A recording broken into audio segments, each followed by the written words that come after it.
Evening, ma'am. Got a noise complaint from this address. Need you to open the door. A noise complaint? Officer, we've just been having dinner. My children and I have been sitting at the dinner table all evening. That's what they all say. I still need you to open this door, ma'am. Officer, I can assure you there has been no noise coming from this house. We were eating dinner. My children are here. Look, There is I know nothing people going like on. you are always up to something shady, so... Officer Brent Calloway stood outside 4782 Hendricks Avenue in Jacksonville's Riverside neighborhood and pounded on the door like he was trying to break it down with his fists alone, shouting threats through the wood about obstruction and arrest if the resident didn't open up immediately. Inside, a black woman in her early 30s stood with her two young children behind her, asking through the door what crime she was being accused of, what warrant he had, what legal justification existed for this aggressive demand for entry into her private home.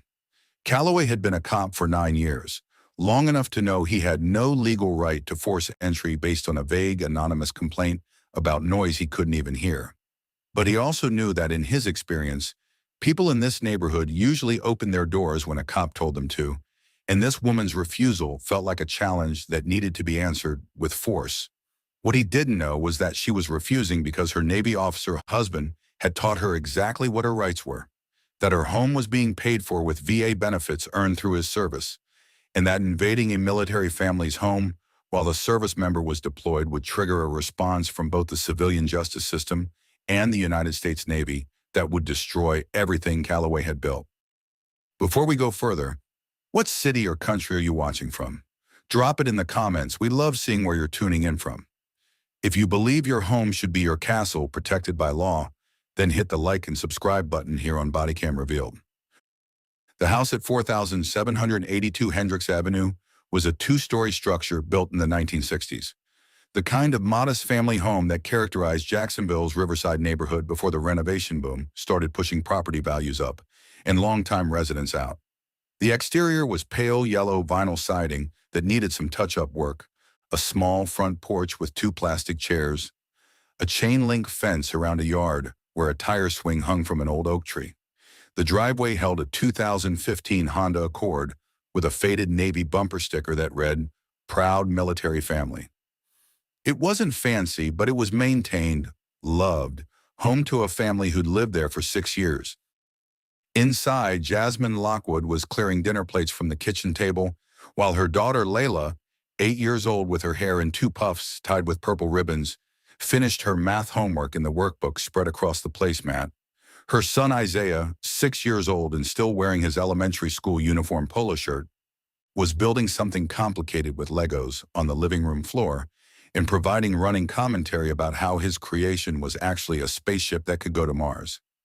"Mom, I don't get this one," Layla said, tapping her pencil against a word problem about fractions that even Jasmine had to read twice to understand. "Let me see, baby." Jasmine set the plates in the sink and leaned over her daughter's shoulder, reading the problem about pizza slices and percentages. She was 33 years old, a third-grade teacher at Riverside Elementary School, 3 blocks away, still wearing the professional clothes she'd worn to work that day, a navy blue cardigan over a white blouse and khaki pants.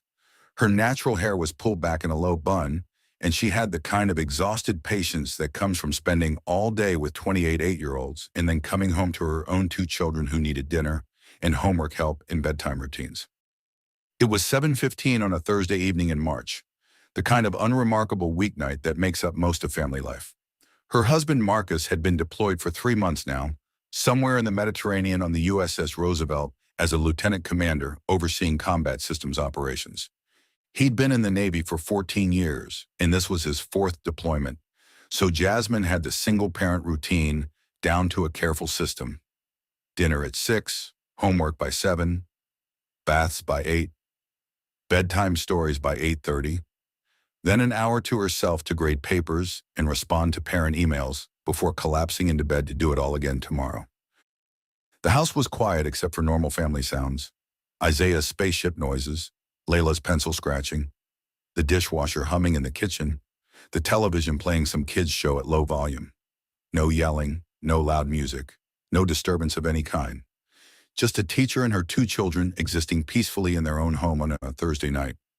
3 blocks away, Officer Brent Calloway was responding to a call that had come through dispatch at 7:11 p.m. Anonymous complaint, possible disturbance, 4700 block of Hendricks Avenue. That was all the information provided. No specific address, no description of what kind of disturbance, no details about noise level or type of problem. Just a vague report that something might be happening somewhere on a street with 30 houses. Calloway was 37 years old, a 9-year veteran of the Jacksonville Sheriff's Office assigned to Patrol Zone 3, which covered Riverside and the surrounding neighborhoods. He'd grown up in Orange Park, a suburb south of Jacksonville that was predominantly white and middle class, and he'd watched Riverside change over the years from the working class neighborhood his grandfather remembered into something more mixed, more diverse, more complicated in ways that Calloway didn't particularly like. He had the build of someone who'd played football in high school and still lifted weights regularly, and he wore his uniform with the kind of swagger that came from 9 years of having authority over other people. His patrol record showed he was active, proactive, the kind of cop who made a lot of stops and wrote a lot of reports. It also showed a pattern if you looked close enough. His arrests and stops were concentrated in certain parts of his zone, certain types of neighborhoods, certain demographics. He'd had 5 complaints filed against him for excessive force or discriminatory behavior in 9 years, all of them dismissed after internal review, all of them involving people of color. The department had noted the pattern in his last performance review, but called it aggressive policing rather than what it actually was. When Calloway got the call about a disturbance on the 4700 block of Hendricks, he didn't drive down the street listening for noise or checking multiple houses to determine the source. He made an assumption based on 9 years of assumptions that had never cost him anything. He saw the houses with perfect lawns and newer cars and mentally dismissed them. He saw the houses that looked modest, working class, lived in, and decided one of those was the problem. And when he spotted 4782 with its older siding and chain-link fence and the Honda in the driveway with the military bumper sticker that somehow didn't register in his mind as relevant, he decided that was the source of the complaint despite having absolutely zero evidence. He pulled up to the curb, didn't hear any noise from the house or any house on the street, didn't observe any actual disturbance, but got out of his patrol car anyway with his mind already made up. His body camera was off, a violation of department policy that required activation for all citizen contacts, but Calloway had gotten lazy about that rule over the years, and supervisors rarely checked. Jasmine was helping Layla work through the pizza fraction problem when the pounding started. Not knocking. Pounding. The whole front door shook in its frame from the force of fists hitting wood, and both children jumped at the sound. "Mom, what was that?" Isaiah asked, his Lego spaceship forgotten. Jasmine's stomach dropped because she knew that sound, that aggressive, demanding percussion that wasn't a neighbor asking to borrow sugar. She put a hand on Layla's shoulder. "Stay right here, both of you. Don't move." She walked to the front door and looked through the peephole, saw the uniform, saw the patrol car at the curb with its lights off. Her heart started racing because Marcus had taught her exactly what to do in this situation, had drilled it into her before every deployment because he knew what could happen to black families when police showed up. "Who is it?" she called through the door, keeping her voice calm. "Police! Open the door!" Calloway's voice was hard and commanding, the tone of someone who expected immediate compliance. "What's this about, officer? Is there a problem?" "I said open the door, now." Jasmine's hand was on the deadbolt, her instinct wanting to comply. But Marcus's voice was in her head from every conversation they'd had about this exact scenario. "Don't open the door unless they have a warrant or you know why they're there. You have rights. Make them articulate probable cause. The house is your castle, and the Fourth Amendment protects it." "Officer, I need you to tell me what this is about," she said, keeping her voice respectful but firm. "What crime do you think is being committed? Do you have a warrant?" The pounding got harder, angrier. "Open this door right now or you're going to be arrested for obstruction." Layla was crying now, quiet, scared tears, and Isaiah had run to stand behind his mother, grabbing her leg. Jasmine pulled out her phone and started recording audio, holding it near the door. "Officer, my children and I are inside having a quiet evening," she said clearly, making sure her phone picked up every word. "We're doing nothing wrong. Unless you have a warrant or can tell me what crime you're investigating, I'm not required to open my door. What is your badge number and what is your probable cause for demanding entry?" That question, that assertion of rights, that refusal to immediately submit, was what made Calloway decide he was going to go in whether she opened the door or not. Calloway stepped back from the door and keyed his radio. Dispatch, I need backup at 4782 Hendricks Avenue. Resident refusing to cooperate with investigation, possible obstruction. Inside, Jasmine heard the radio crackle and felt her chest tighten. She kept her phone recording and spoke clearly into it. The officer is calling for backup because I asked for his badge number and probable cause. My children and I are doing nothing wrong. We're in our home having dinner. Last chance, Calloway shouted through the door. Open up, or I'm coming in. You don't have the legal right to enter without a warrant, Jasmine said, her voice shaking now but still controlled. I'm a teacher. My husband is deployed with the Navy. We're not criminals. Please just tell me what this is about. But Calloway wasn't listening anymore. He'd made his decision, and backing down now would mean admitting he'd been wrong from the start, that he'd targeted this house based on nothing but assumption and bias. He took 3 steps back, planted his foot, and kicked the door hard right next to the lock. The door frame splintered but held. Layla screamed. Isaiah started crying. Jasmine grabbed both her children and pulled them back toward the kitchen. Her phone still recording, her voice rising in panic. You're breaking into my home. I have children here. This is illegal entry. Calloway kicked again, and this time the door flew open, the lock ripping through the wooden frame and sending splinters across the entryway. He came through with his hand on his weapon, scanning the room like he expected to find a crime scene, and instead saw a terrified woman backing away with 2 small children clinging to her. Hands where I can see them, Calloway shouted, even though Jasmine's hands were clearly visible, one holding her phone and the other wrapped around Isaiah's shoulders. My hands are up. I'm holding my children. You just broke into my house. Jasmine was crying now, her teacher voice completely gone, replaced by the voice of a mother trying to protect her kids from a man with a gun who just kicked in her door. Across the street, a neighbor named Robert Chen had heard the shouting and come out onto his porch. He saw the broken door, saw the cop inside, pulled out his phone and started recording. 2 houses down, Maria Santos did the same thing from her front window. The whole street was watching now. Calloway grabbed Jasmine's arm and spun her around, slamming her face first against the wall hard enough that her phone flew out of her hand and skidded across the floor. Layla and Isaiah were screaming, both of them trying to grab their mother, and Calloway shoved them back with his free hand. Get back! Both of you stay back!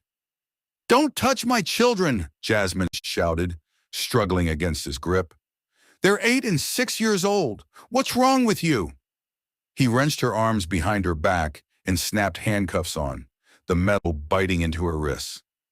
She could smell his sweat and aggression, could feel her shoulders straining as he pulled her arms too far back, could hear her babies screaming for her and couldn't do anything to comfort them.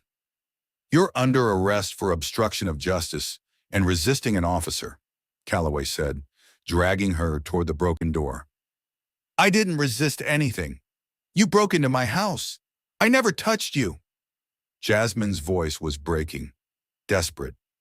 Please, my children, don't leave them alone. They're just babies. Please. Layla ran after them, grabbing onto her mother's leg. Don't take my mom. Mommy, don't go. Calloway tried to shake the 8-year-old off, and she held on tighter, crying so hard she was choking on her own tears.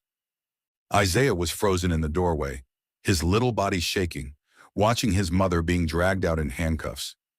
A second patrol car pulled up just as Calloway was forcing Jasmine down the front steps. Officer Amanda Torres got out, and immediately her face showed confusion, because what she saw didn't match what the radio call had suggested. She saw a broken door, 2 screaming children, neighbors recording from multiple angles, and Calloway dragging a handcuffed woman who was clearly terrified and clearly not resisting. Calloway, what's the situation here? Torres asked, moving toward the children instead of toward Jasmine. Suspect refused lawful commands and obstructed investigation, Calloway said, breathing hard from adrenaline and exertion. I had to force entry. Investigation of what? Torres asked, and there was an edge in her voice now. What was the original call? Calloway hesitated because he didn't actually know. The call had been vague, and he'd never bothered to verify anything before kicking in the door. Disturbance complaint. Anonymous caller. Torres looked at the house, at the homework still spread on the kitchen table visible through the open door, at the children's Legos scattered on the floor, at the dirty dinner dishes in the sink. She looked at the neighbor's recording, at Robert Chen, who was now walking over with his phone still pointed at them. I got the whole thing on video, Robert said loudly. He kicked in her door when she asked for a warrant. She didn't do anything. She just asked for his badge number and he broke into her house. Torres looked at Calloway and her expression hardened. Did you activate your body camera? Calloway's face went pale because he knew the answer and knew what it meant. It malfunctioned. It didn't malfunction, Torres said quietly. You didn't turn it on. Jesus Christ, Brent. Jasmine was sobbing now, still handcuffed, her children both crying on the porch while a neighbor tried to comfort them. My husband is deployed. He's Lieutenant Commander Marcus Lockwood, USS Roosevelt. Someone needs to call the Navy family liaison. My children can't be left alone. Please, someone has to stay with my children. Torres heard Lieutenant Commander and deployed, and her face went from concern to alarm. Military families had specific protections, specific protocols, specific people who would ask very specific questions about why a service member's wife was in handcuffs while he was overseas. She got on her radio immediately. Dispatch, I need a supervisor at 4782 Hendricks Avenue right now, and I need contact information for Naval Station, Mayport Family Liaison Office. We have a situation. The supervisor arrived 18 minutes later, a sergeant named Patricia Holland with 22 years on the force who took one look at the scene and knew exactly what kind of mess she was dealing with. Broken door hanging off its hinges, 2 traumatized children sitting on the porch with a neighbor, multiple civilians recording from their yards, Officer Torres standing between Calloway and the handcuffed woman like she was running interference, and Calloway's body camera conspicuously inactive despite department policy requiring it for all calls. Somebody want to tell me what happened here? Holland asked, her voice dangerously calm. Calloway started talking first, his report already forming into the sanitized version he'd need for paperwork. Anonymous disturbance call, 4700 block of Hendricks. I responded and the suspect refused lawful commands to open the door. I had reason to believe there was danger inside, so I made entry. She resisted and I placed her under arrest for obstruction. Holland looked at Torres. That match what you saw? Torres shook her head. I arrived after he'd already broken the door and had her in cuffs. But the neighbors have video, and the suspect says she asked for a warrant and badge number, and he kicked the door in. Also, Sergeant, she's military spouse. Husband's deployed, Lieutenant Commander with the Navy. Holland's jaw tightened. She walked over to Robert Chen, who was still recording. Sir, I'm going to need you to send that video to this email address. She handed him a card. And I need you to not delete anything or post anything until our investigation is complete. I already posted it, Robert said flatly. 15 minutes ago. It's got about 8,000 views already. Holland closed her eyes for a moment, and when she opened them, she looked at Calloway like he'd just set fire to the entire department. She walked over to Jasmine, still standing in handcuffs on her own front lawn, while her children sobbed 20 feet away. Ma'am, I'm Sergeant Holland. I need to ask you some questions. What's your full name? Jasmine Marie Lockwood, she said, her voice hoarse from crying. I'm a 3rd grade teacher at Riverside Elementary. My husband is Lieutenant Commander Marcus Lockwood, currently deployed on the USS Roosevelt. We live here. We've lived here for 6 years. We weren't doing anything. We were just having dinner and doing homework. Holland pulled out her phone and made a call. I need you to run an address for me. 4782 Hendricks Avenue, Jacksonville. Tell me who owns it. She waited listening. Then her expression went cold. Yeah, that's what I thought. She hung up and looked at Calloway. The house is owned by Marcus and Jasmine Lockwood, purchased through a VA home loan 6 years ago. Property taxes current, no liens, no complaints on file, no criminal history at this address. You want to tell me again what your probable cause was for forced entry? Calloway's mouth opened, but nothing came out. The Navy family liaison officer arrived 40 minutes later, a calm, professional woman named Lieutenant Peters, who took charge of the children and started making calls that went up the chain of command fast. By midnight, Marcus Lockwood's commanding officer on the USS Roosevelt had been notified that his combat systems officer's wife had been arrested and his home had been illegally entered while he was on deployment. By morning, the Navy's Legal Assistance Office had assigned Jasmine a lawyer at no cost and started the process for emergency leave to bring Marcus home. The investigation took 3 days to reveal everything. The anonymous 911 call had been so vague that dispatch couldn't even confirm which house was the supposed source of disturbance. The recording showed the caller said, "Somewhere on the 4700 block," with no address, no description, no specifics. Calloway had driven straight to 4782 without checking any other houses, without hearing any noise, without any evidence whatsoever. His body camera showed he'd turned it off before approaching the house and never turned it back on, a direct policy violation. The neighbor videos showed everything his camera didn't. Jasmine asking repeatedly for probable cause and a warrant, Calloway kicking in the door anyway. The violent arrest in front of screaming children. Then they pulled Calloway's history. 9 years on the force, 5 complaints of excessive force or racial profiling, all dismissed. But when investigators looked at the pattern of his arrests and stops, the numbers told a story his supervisors had ignored.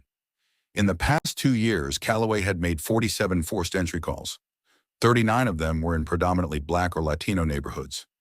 39 out of 47. In 12 of those cases, no crime was found and no arrest resulted, meaning he'd broken into homes for no legal reason and faced 0 consequences. Jasmine's character came out in sharp relief against Calloway's record. 6 years teaching 3rd grade with excellent performance reviews and parent testimonials. Active in her church. PTA volunteer. Her home was clean, well-maintained, paid for through her husband's military service.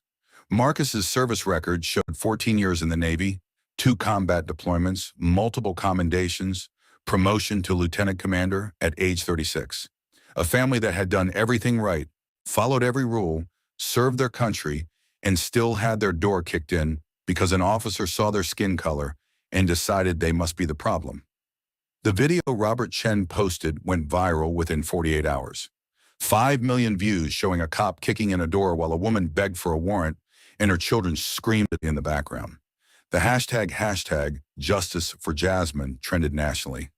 Veterans groups and military family advocacy organizations descended on Jacksonville demanding answers about why a deployed service member's family had been terrorized. 5 days after the incident, Marcus Lockwood walked through what was left of his front door on emergency leave, still in his Navy working uniform, and saw the splintered frame and his traumatized children who couldn't sleep and his wife who flinched every time someone knocked. That's when the real consequences started. Marcus Lockwood stood in his broken doorway in his Navy uniform and looked at what had been done to his family while he was serving his country 8,000 miles away. And something cold and final settled in his chest. His daughter Layla wouldn't let go of him, wrapped around his waist and crying into his shirt. His son Isaiah had barely spoken since the incident, just stared with empty eyes that no 6-year-old should have. And Jasmine looked hollowed out, jumping at every sound, unable to sleep in the house where she'd been dragged out in handcuffs. The lawsuit came fast and hit like a missile strike. Marcus had access to the Navy's Legal Assistance Office, but he also retained private civil rights attorneys who took the case because the evidence was so overwhelming and the violations so clear. They sued Officer Brent Calloway personally, the Jacksonville Sheriff's Office, and the city for unlawful entry, false arrest, excessive force, violation of Fourth Amendment rights, assault, battery, and infliction of severe emotional distress on minor children. The dollar amount was $2.3 million. The criminal charges against Jasmine were dropped within a week once prosecutors saw the evidence. No district attorney in the country would take a case of obstruction when videos showed a woman exercising her constitutional rights in her own home. But Calloway faced his own criminal charges that came down hard and fast. Breaking and entering, deprivation of civil rights under color of law, assault, filing false reports. The federal charges came from the U.S. Attorney's Office because violating the civil rights of a military family while the service member was deployed carried extra weight. The Navy got involved in ways that made the Jacksonville Sheriff's Office wish they'd handled this internally. Admiral-level officers started making calls to the mayor's office, asking why one of their lieutenant commanders came home from deployment to find his door kicked in and his family traumatized. Military family advocacy groups held press conferences on the steps of City Hall. Veterans posted the video with captions about serving overseas while your family gets terrorized at home. The political pressure became unbearable. The trial happened 11 months later, and it was brutal. The jury watched the neighbor videos showing Calloway kick in a door with no warrant, no probable cause, no exigent circumstances. They heard the 911 call that was so vague it could have been any house on the street. They saw Calloway's body camera records showing a pattern of turning off his camera before questionable encounters.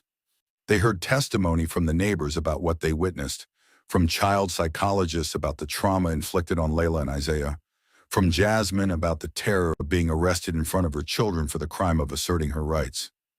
Then Marcus took the stand in his dress uniform with his ribbons and medals displayed, and his testimony destroyed what was left of Calloway's defense. He described getting the call on the ship that his wife had been arrested and his home invaded. He described the emergency leave process, the days it took to get flights back from the Mediterranean while his children were having nightmares and his wife was facing charges. He described walking into his house and seeing his daughter, who used to love police officers, now having panic attacks at the sight of uniforms. He spoke quietly and precisely about serving his country for 14 years, only to have his family treated like criminals while he was gone. The jury deliberated for 90 minutes. They found Calloway guilty on all criminal counts. The judge sentenced him to 6 years in state prison with no possibility of parole for the first 3. He lost his badge permanently and could never work in law enforcement again anywhere in the United States. The civil trial resulted in a $1.8 million settlement from the city paid before it even went to a jury because the city's lawyers knew they would lose. Calloway was personally liable for an additional $200,000, though he'd likely never be able to pay it. The Jacksonville Sheriff's Office fired him before sentencing and implemented new policies requiring supervisor approval before any forced entry without a warrant, mandatory body camera activation with termination for violations, and immediate notification protocols for military families. But none of the legal victories fixed what was broken. Layla was 9 years old now and still in therapy twice a week for PTSD and anxiety. She had nightmares about police breaking in and taking her mother away. Isaiah had stopped talking for 2 months after the incident, and even now would go silent and shake if he heard loud knocking. Jasmine had panic attacks that made it hard to work, had to take a leave of absence from teaching, couldn't be in the house alone without feeling like the walls were closing in. They'd won every legal battle. Calloway was in prison. The city paid a massive settlement. Policies changed. The department apologized publicly. None of it could give Layla and Isaiah back their childhood sense of safety. None of it could erase the memory of watching their mother handcuffed and dragged away while they screamed. None of it could undo the trauma that would follow them into adulthood. Marcus eventually had to request a transfer to shore duty because he couldn't deploy again, knowing his family wasn't safe without him. It effectively ended his path to higher command, a career sacrifice forced by an officer who saw his family's blackness and decided it meant criminality. They considered selling the house but couldn't afford to take the loss, so they lived with a repaired door that never quite fit right, and the knowledge that their home had been violated in a way that could happen again anytime someone made assumptions about who belonged where. 2 years later, the settlement money sat in accounts for the children's therapy and future education. Calloway was serving year 3 of his sentence. The policies were in place, but Jasmine still flinched at sirens. They'd gotten justice, gotten accountability, gotten everything the legal system could provide. But their daughter still couldn't sleep through the night, and their son still had panic attacks, and no amount of money or prison time could give them back what Officer Brent Calloway stole when he kicked in their door. Your home should be your sanctuary, protected by law regardless of your skin color. Share this if you believe breaking down doors without warrants should mean prison time. Subscribe to Cops Cam Archives for more cases where justice actually happened. Comment below. What protections do military families need? See you in the next one.